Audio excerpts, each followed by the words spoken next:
I got another LEGO Marvel set. This time it is Marvel Studios' What If? Captain Carter and the Hydra Stomper 76201. Picked this up, it looked like an interesting set, and the thing that got me most interested was Captain Carter, and I decided to get the Captain Carter set alongside the Hydra Stomper, which is Iron Man from a different time. That's a long story in itself. And this retails at $25.99, $24.99, $29.99. I don't remember. I probably should have looked at that before pressing the record button, but never mind. We're here. It's now. Let's begin. Start the clock. What to the Watcher? Oh, this one feels a bit thicker than the other set. Yeah, that's the lot. Yeah, and we only get 3 bags. 3 bags, so this should be a relatively quick build. Get some stickers as well to go alongside the thing, and a nice book of instructions. Okay, we'll put these two aside. Get a bit of this. Let's get started with bag number 1, Captain Carter and the Stomper torso. Yes. Okay, so here we go. Interestingly, none of the pieces rolled away from me. So we got Captain Carter herself. We got smug, smooth, sexy Captain Carter, or the I'm going to punch you in the face, sexy Captain Carter. Which one should we go for today? I'm thinking serious punchy face now, and I'm feeling in the mood to be punchy by Captain Carter. Not me doing the punching. But, stopped explaining myself. Let's just get on with it. Here we go. Let's go that, and we need a wig. Very solid wig. Nice seeing it rolled over there. And that's it. It looks right there. Captain Carter and her mighty Captain Britain shield. Like so. Although she's not Captain Britain, that's an entirely different Marvel character, but we'll not get into that right now. There you go. Put you over there to get ready. So let us begin the torso. So it's been a while since Marvel's What If has been released and broadcasted on Disney Plus. I think now's a good time to talk about the show itself. With spoilers, I think we're all safe to say that we can talk about some of the spoiler things of the show. I mean, I'm not going to go into too much detail. Just if there's anything I talk about that you didn't know about, here's your warning. Skip to a future point in the video, but I'll make it quick. Yeah, Marvel's What If. I thought it was pretty good, but a little disappointing at the same time, because I don't know, it felt safe. You know, it just felt like a safe show. One thing I did like, which is very evident to this, is I quite liked the Captain Carter episode. The very first episode of it. I was surprised, actually, because I've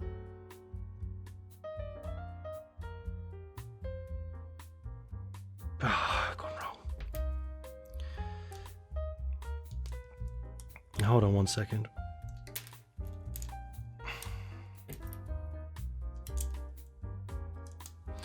That's better. Where was I? Yeah.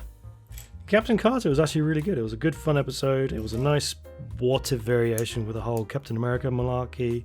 Well, it wasn't Steve Rogers. It was actually Miss Carter from jolly old England. She got the super soldier serum because she's a tough woman, and she became super strong and all that kind of stuff. And it had some interesting concept of, well, it touched upon the interesting concept of 1940s America and how they didn't like the idea of a nice strong woman, which is an outdated idea, but it was fine in the 40s. But yeah, there was some interesting themes there, and generally it was a good entertaining watch. She was a very good person. She was a good entertainer, Captain Carter, and I think she got on pretty well, because I believe there is a comic book series or 2 that is going to be released soon. If not, it's not out. It's either going to be released soon or it is out by the time this recording is broadcasted. But that was cool. That was a cool little episode. And all the other episodes. And the rest of it was all good. Good, entertaining, very, very nice. Worth watching if you had a chance. But this is my biggest problem with the whole What If series of Series 1. It felt safe. It felt absolutely safe in terms of recycling properties that people already knew instead of going crazy and doing a whole bunch of new stuff. The idea of the What If series is they can talk about anything. Like, what if... let's see. I'm trying to think of a good example. What if the Incredible Hulk actually killed Wolverine during the first encounter? What if Venom actually stayed with Spider-Man initially when it was their first encounter? Just a couple off the top of my head, just a few things like that. And they were really crazy wild, and the writers and the storytellers could go absolutely crazy and really push some ideas. This show was a light, gentle reshuffling of, hey, do you know this movie? Do you know that movie with these properties? Well, let's just switch them around.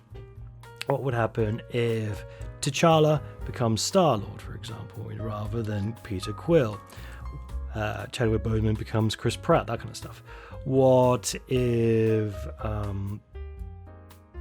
what was the other one? It's on the top of my head. What if Ultron got all the Infinity Stones thanks to Vision and all that kind of stuff? My problem with it is they just rehash old stuff, and I was like, that's cool, but I wanted something brand new and daring, and it's the same kind of safe stuff. Oh, what if Doctor Strange became like the Sorcerer Supreme evil version because his girlfriend kept dying and he couldn't accept that, so he decided to destroy his own universe, that kind of stuff.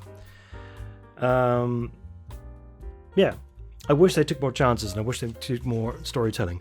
But I understand why they went down the safe route. I understand why they were telling stories of things that people already knew, because they can't just alienate all their existing movie fan bases. It's for the fans, the movie fans. I hope that in the next season of Marvel What Ifs on Disney Plus, they take some more radical chances and actually go and tell radical stories and like go crazy and just like let their imagination run wild. But of course, I don't think that's going to be the case. I don't think Marvel will actually do that anymore. I don't think they will take the chance. They want to play it safe because they want to get as much money as possible. And I understand that. It's just a bit of a shame. And the Marvel zombie stuff storyline was fun but disappointing as well, because I wanted Marvel Zombies, the comic series, which they didn't provide. But I let that one off.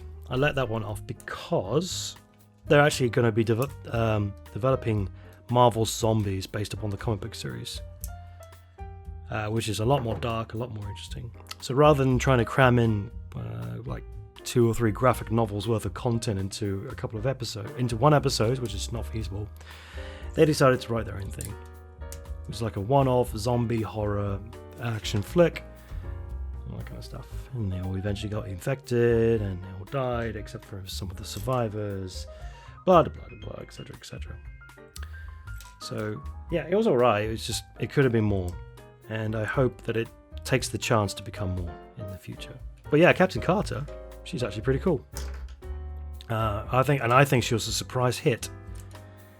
I suspect that the Marvel producers did not expect her to go down as well as she did. I don't know why. I mean, she's got charm, charisma, muscles. Muscle women are in now. That's the fashionable thing. And good. And I say good. Absolutely. Bring it on. Completely for the concept of muscle women. Wait, what does that mean? What does that symbol mean? Oh, is that a glow in the dark bit? Oh.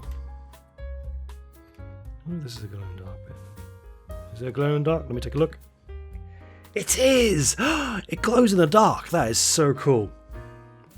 I mean, you can't... Let me see if you can see that. I don't know if you can see that through your viewing eyes. I'll try and do my best to. Can you see that? Can you see? Can you see it glowing? Yeah, you can. That's pretty neat. Very nice. Nice little body bit there. Oh, I'm actually starting to like this. God, does this mean I have to get all the various different Iron Man and different mech suits of these things? They're all out of production! Oh, they're going to cost me a fortune. Okay, here's an interesting one. This one's got a shooty action. Don't get it in your eye! Looking forward to this. Alright, so we've got the legs. We've got the body. We've got the red skull, which looks a bit like this.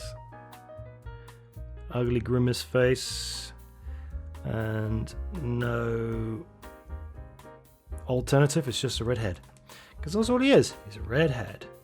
As in, his head is red, it's not like he's got red hair or anything. Right, where's his gun? Here is his gun. Right here. There's another piece which goes like this, like so. That's a pew pew pew down like that. Okay, and we put this in here. How do we do this? Is it like this? And then that's the gun like that. Does it fire? Does it fire? Yes, it does. And that's why they give you 3 of these bad boys right here. But I only use 1. I'm not planning to shoot his gun off all the time. There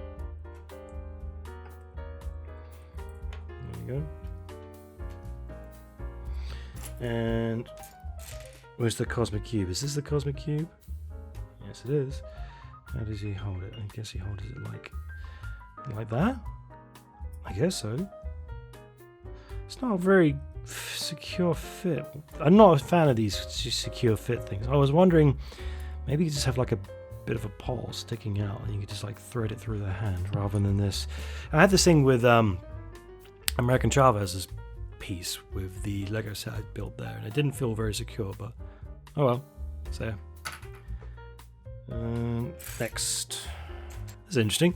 It's got all these different sound effects. Click, click, click, click, cat, click, stick, and Mandarin, I think. Yeah, it's probably Mandarin. I don't know. I don't speak the language. Can't read it either. Ah. That's what it means by clickety clacky clickety clack. Well, that's pretty cool. Ah. That's 1 leg down.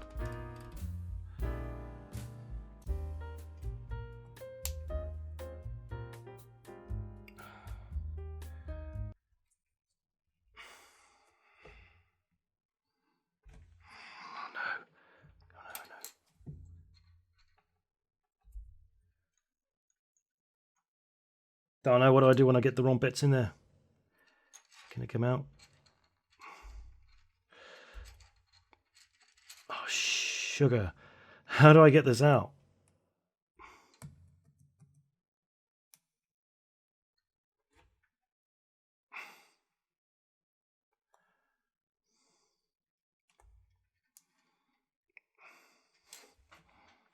Hang on, I'm going to do this off camera. 1 moment, please. Ow! Got it. Ow, that really hurt. I won't make that mistake again. Let's see. So it is like that. So it's that easy, folks.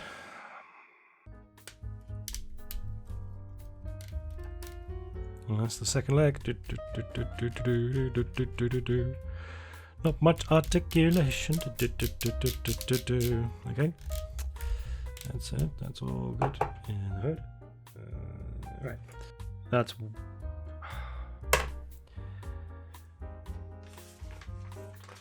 You lazy son of... Oh. So in the instructions I have to go back and do it again. So let's just put this on at least. So I've got 1 foot in the grave. Ah! Yeah, that looks alright. Ah! Alright, so I have to go back and do it all again, which should be relatively simple enough to do. Oh, look at that! I didn't get a chance to see this. And thank goodness it's not a sticker you stick on. Although, yeah, okay, it's just a bit of mold sprue there and a bit of loose bits taken off, but yeah, that looks pretty good. This is pretty well designed as a Lego piece. Not too tedious, not too boring, not too repetitive. And why does it look like his left side is bigger than his right? But who cares? Because it stands up. That does look quite good.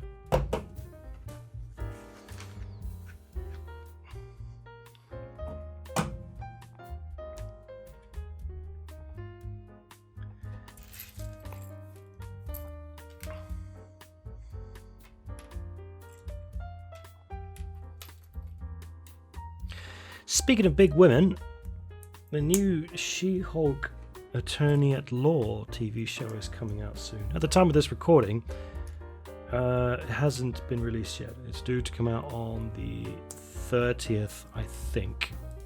30th of August.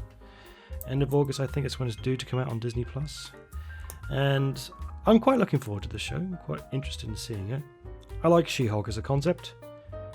And it'll be interesting to see how she translates to the TV screen.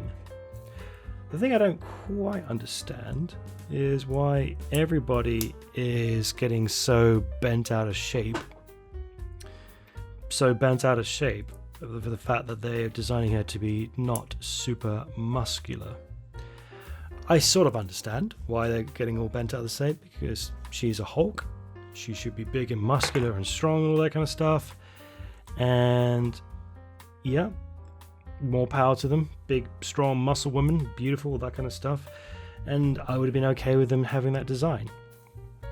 But I understand that.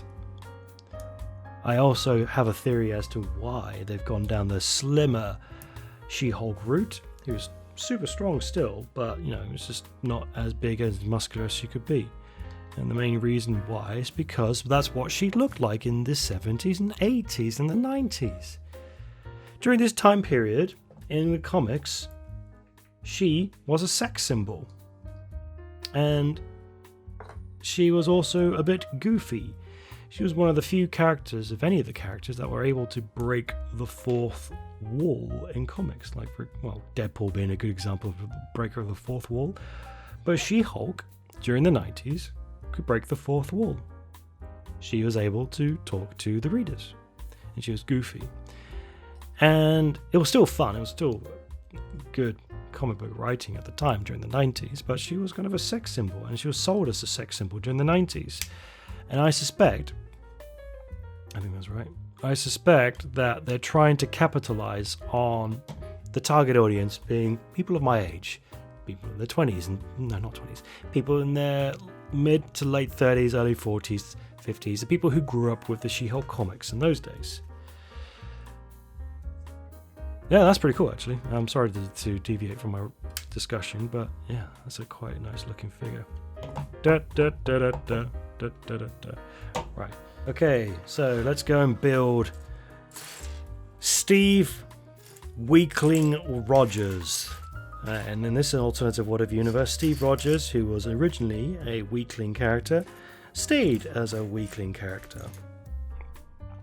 And he's the one who pilots the Hydra Smasher. So let's quickly do this.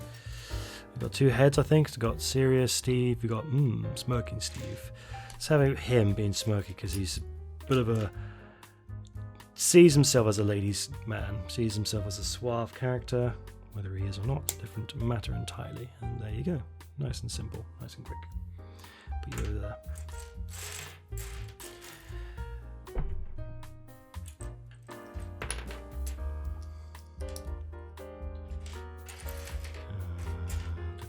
Here we go.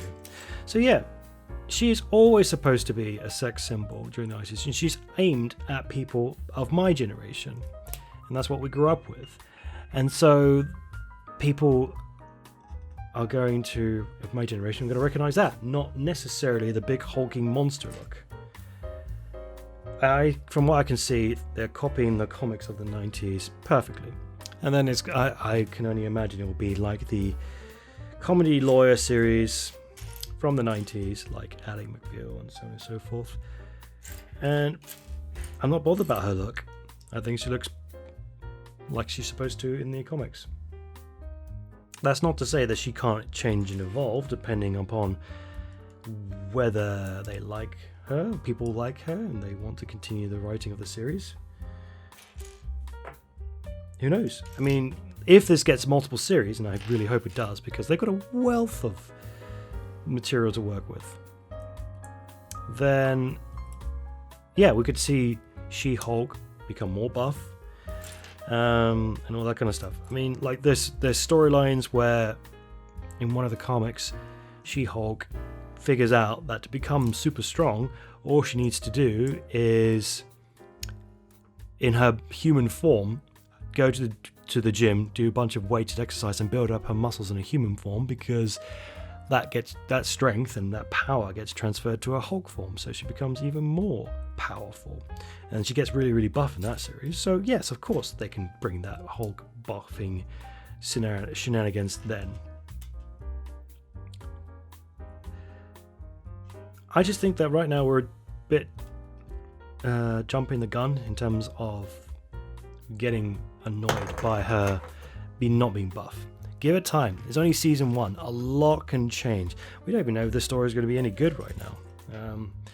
Apparently there's been some troublings in this behind the scenes of the show, saying that the show is not very good, it's not got much faith and all that kind of stuff. But we'll wait and see. I am hopeful that the series will be good and entertaining, and I will watch it as soon as I can. And I hope it'll be good. Yeah, I reckon they'll take a lot of the storylines from the She-Hulk as a lawyer storyline. But we'll see. And I wonder if this series has been cut short yet again. I feel all the Disney Plus Marvel shows have been cut short. I'm not entirely sure if it's COVID's fault for this kind of stuff. Maybe it is, maybe it isn't.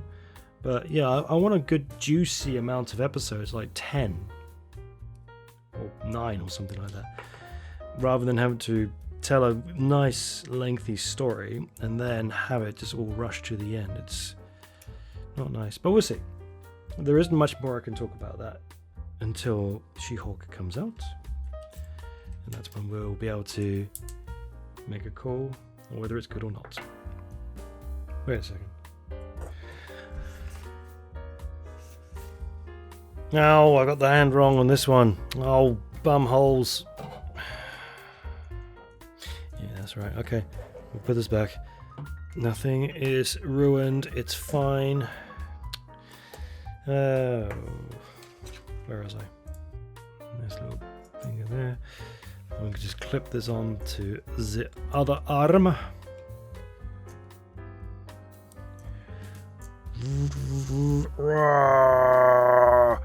Must destroy capitalism. Behold, object blast. Anyway, there you go. It's a bit more like it. Like that. And this goes in the back of this. Something like, oops. Bit fragile there, but that's okay. Bit fragile there, but that's okay, because they will just come back together. And this is just a storer of bullets, because there's got nowhere else to put it, I suppose. Actually, this makes more sense than just having all these bullets loose, like I've got with the other sets. And that is it, like so.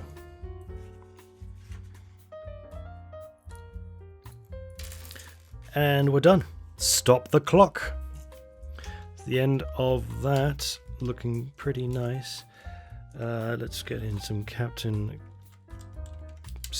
Rogers action in here. Okay, maybe he's supposed to be a bit more further down. Oh, well, this is pretty interesting.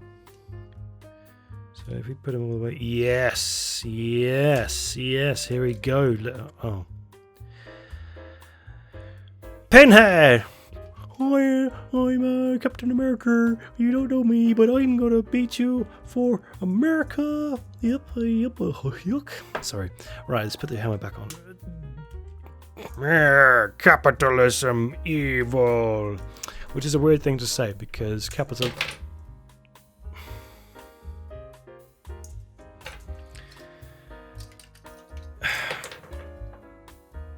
Okay, the more I play with this, the less impressed I'm becoming.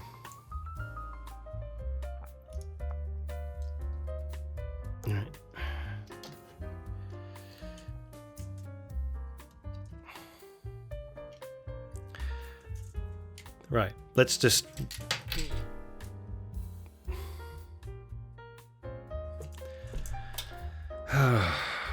Very, very delicate.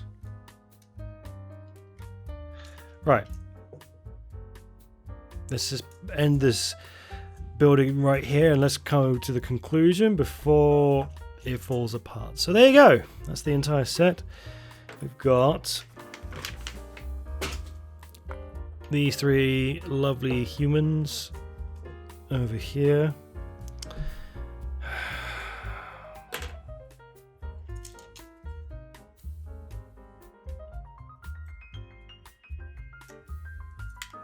Keeps falling apart. This is as flimsy as the Americans would make their Iron Man unit. Satire. Right, so here we go. We have these three units here and they are all looking pretty good. Minifig is just a minifig. You either like it or you don't. I like Captain Cartper minifigure itself. Although I would like to get the other one where it's a bit more colourful with red, white and blue. Red Skull. Pretty standard issue, nothing special here with a Tesseract, aka the Cosmic Cube. And we got a little bit of a wig wearing Steve Rogers right here. It would have been nice if they made him puny, but I have no idea how to make it puny. But it looks good. So the minifig's alright. And this thing is pretty cool until you start playing with it. And then it sort of comes falling apart. But it does look really nice. Just don't touch it. It's not a toy. It's not like it's a toy made for 8-year-olds and above, is it? No. It's a serious Lego. But yeah, that's pretty cool. I like it. Pretty pleased with that overall. And it will look good in my display. Would I recommend this? I think the answer is yes, I would. I think it would be worth buying one of these. 25 quid, I think that's a fair asking price for it, more or less, although the fact that it keeps falling apart kind of is points against it, which is why I won't give it a perfect score. But if you can get it cheaper than that, by all means buy it and then add it to your collection. But yeah, overall, I'm happy with that. And that comes to the end of this video. Thank you very much for watching the end of this video. Hope you found it entertaining, a little bit informative, and generally I hope you had a good time, and I will see you next time.